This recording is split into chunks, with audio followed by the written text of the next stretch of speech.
कक्षा नवम सामाजिक विज्ञान अर्थशास्त्र पाठ 2 पुरुषों और महिलाओं के आर्थिक क्रियाकलाप।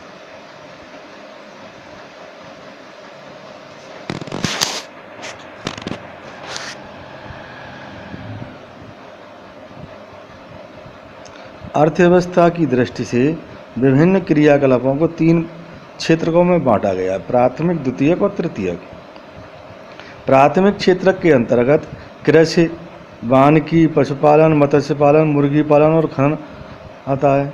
द्वितीयक क्षेत्र में विभिन्न प्रकार के उद्योग धंधे, विनिर्माण उद्योग सम्मिलित हैं।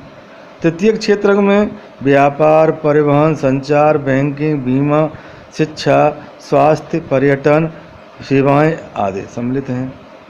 इस क्षेत्र में वस्तुओं और सेवाओं का उत्पादन होता है। ये क्रियाकलाप राष्ट्रीय आय में अभिवृद्धि करते हैं।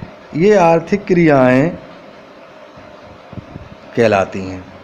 आर्थिक क्रियाओं के 2 भाग होते हैं: बाजार क्रियाएं और गैर बाजार क्रियाएं।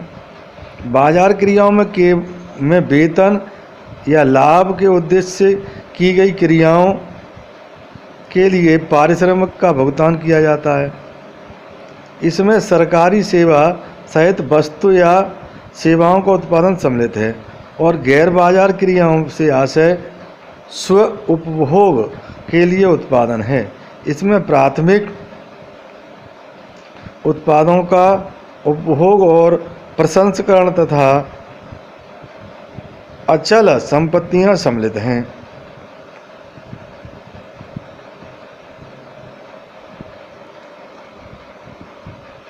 सकल विलास के बारे में आपने पहले पढ़ लिया है। अब यहाँ पर उन्हीं के बारे में कुछ दिया जा रहा है कि सकल एक प्राइवेट फर्म में काम करता है। यह एक आर्थिक क्रिया है। सकल अपने छोटे भाई और बहन की देखभाल करता है। यह गैर आर्थिक क्रिया है। विलास गांव के बाजार में मछली बेचता है। यह एक आर्थिक क्रिया है। विलास अपने परिवार के लिए खाना पकाता है। यह एक गैर आर्थिक क्रिया है। सामाजिक व्यवस्था में ऐतिहासिक और सांस्कृतिक कारणों से परिवार में महिलाओं और पुरुषों के बीच श्रम का विभाजन होता है। सामान्यतः महिलाएं घर के कार्य करती हैं और पुरुष खेतों में काम करते हैं। सकल की माँ शीला खाना पकाती है, बर्तन साफ करती है, कपड़े धोती है, घर की सफाई करती है और अपने बच्चों की देखभाल करती है।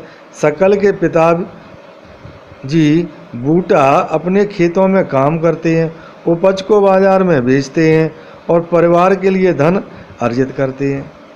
शीला परिवार के पालन पोषण के लिए जो सेवाएं प्रदान करती है उसके लिए शीला को कोई भुगतान नहीं किया जाता।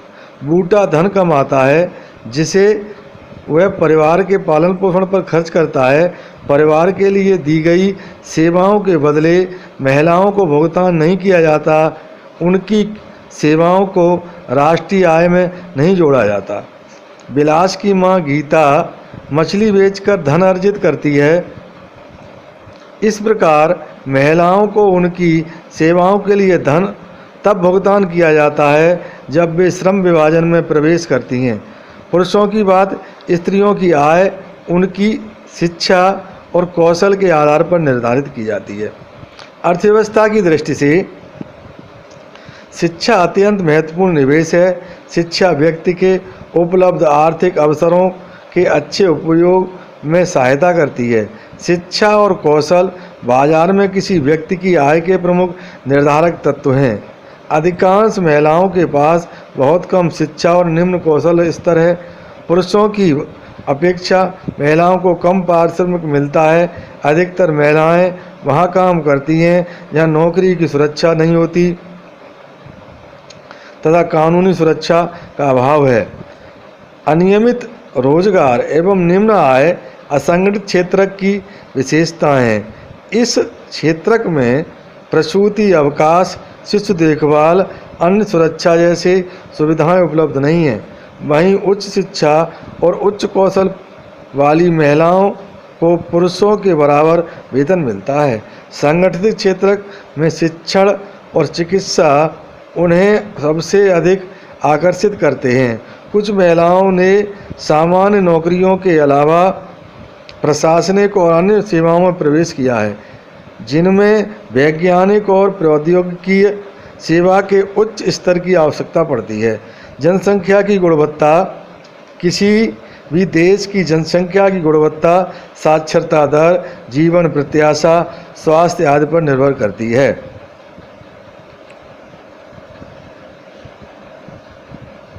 जनसंख्या अंततोगत्वा देश की समृद्धि दर निर्धारित करती है। साक्षर एवं स्वस्थ जनसंख्या किसी भी देश के लिए परिसंपत्ति या संपदा होती है, जबकि निरक्षर एवं अस्वस्थ जनसंख्या अर्थव्यवस्था पर बोझ होती है। शिक्षा समाज के विकास में शिक्षा का अत्यंत महत्वपूर्ण योगदान है। शिक्षा सांस्कृतिक समृद्धि और राष्ट्रीय आय में वृद्धि करती है। साथ ही यह प्रशासन की कार्य क्षमता भी बढ़ाती है। प्राथमिक शिक्षा में सार्वजनिक पहुंच और गुणवत्ता प्रदान करने का प्रावधान किया गया है और इस मामले में लड़कियों पर विशेष ध्यान दिया गया है। क्षेत्र के देश के प्रत्येक जिले में नवोदय विद्यालय जैसी प्रगति के निर्धारक विद्यालयों की स्थापना की गई है। बड़ी संख्या में हाई स्कूल के विद्यार्थियों को ज्ञान और कौशल से संबंधित व्यवसाय उपलब्ध कराने के लिए व्यावसायिक शाखाएं ITI विकसित की गई हैं। शिक्षा पर व्यय पहली परियोजना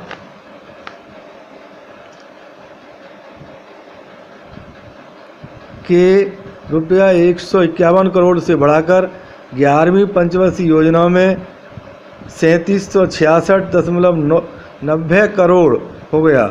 सकल घरेलू उत्पाद के प्रतिशत के रूप में शिक्षा पर व्यय 1951-52 में 0.64% से बढ़कर 2015-16 में 3% हो गया। इसके बाद यह स्थायी रूप से कुछ वर्षों तक 3% रहा।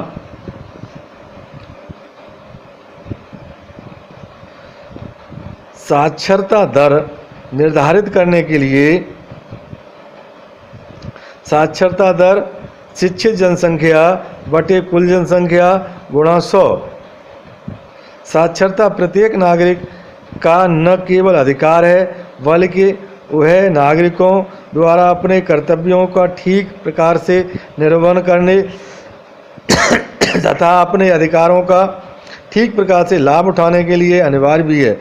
साक्षरता के मामले में जनसंख्या के विभिन्न भागों के बीच अधिक अंतर पाया जाता है। महिलाओं की अपेक्षा पुरुषों में साक्षरता दर करीब 16.6% अधिक है। ग्रामीण क्षेत्रों की अपेक्षा नगरीय क्षेत्रों में साक्षरता दर लगभग 16% अधिक थी। सन 2011 की जनगणना के अनुसार केरल के कुछ जिलों में साक्षरता दर 94% है, जबकि बिहार में 62% ही है। सन 2013-14 के आंकड़ों के अनुसार प्राथमिक स्कूल प्रणाली भारत के 8.58 लाख से भी अधिक गांवों में फैली है, किंतु जैसा परिणाम चाहिए वैसा नहीं मिल रहा है। फिर भी भारत सरकार का प्रत्येक व्यक्ति को शिक्षा देने हेतु सब शिक्षा अभियान एक महत्वपूर्ण कदम है। प्राथमिक शिक्षा के नामांकन बढ़ाने के लिए सेतु कार्यक्रम और स्कूल लौटो शिविर जैसी योजनाएं चलाई जा रही हैं। कक्षा में बच्चों की उपस्थिति को बढ़ावा देने के लिए पोषण स्थिति में सुधार के लिए दोपहर के भोजन की योजना चलाई गई है। इन नीतियों से भारत सरकार शिक्षित लोगों की संख्या में वृद्धि करने के लिए एक संकल्प है। 12वीं योजना में उच्च शिक्षा में 18 से 23 वर्ष की आयु वर्ग के नामांकन में 25.2% तक की वृद्धि 2017-18 तक दर्ज की गई। आगे 30% वृद्धि की दर 2020-21 तक करने का प्रयास किया जाएगा। यह वृद्धि विश्व के औसत 26% से मिलती जुलती होगी। यह रणनीति गुणवत्ता, राज्यों के लिए विशेष पाठ्यक्रम में परिवर्तन को स्वीकार करना, व्यवसायीकरण तथा सूचना प्रौद्योगिकी के उपयोग का जाल बिछाने पर केंद्रित है। संबंधित रणनीति दूरस्थ शिक्षा, औपचारिक, अनौपचारिक, दूरस्थ तथा संचार प्रौद्योगिकी शिक्षा देने वाले शिक्षण संस्थानों पर भी केंद्रित है।